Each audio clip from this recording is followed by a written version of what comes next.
మగోడు చేసే పనులు ఒక 2 పనులు మనం చేయలేం. నువ్వు చేస్తావా?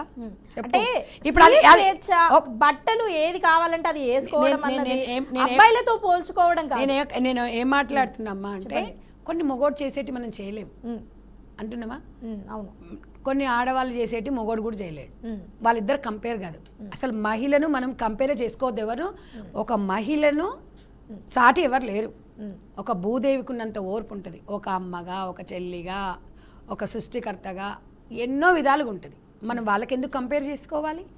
మగవాడికి ఒక్కటమ్మా, నువ్వు ఇవాళ ఉన్నావు, నీ ఫ్యామిలీలో మీ బ్రదర్ ఉన్నారు, మీ ఫాదర్ ఉన్నారు. మీ బ్రదరు మీ ఫాదరే కదా. చున్నీ లేకుండా మిడ్డీలు వేసుకొని సగం సగం పెట్టుకొని మీ నాన్న ముందుకి మీ అన్న ముందుకు పోతావను. అంటే నేను వేసుకోను, ఇది నా వ్యక్తిగతమైన విషయం. నేను ఎగ్జాంపుల్ ఒక్క నిమిషం అమ్మాయిని అడుగు. నువ్వు వేసుకో కరెక్టే. నువ్వు ఒకవేళ అలా వేసుకొని అలా వెళ్తావా అని అడిగిన. నువ్వు వేసుకుంటావా అంటే నేను చెప్తే ఏంటంటే నా గురించి నేను డబ్బా కొట్టుకున్నాను.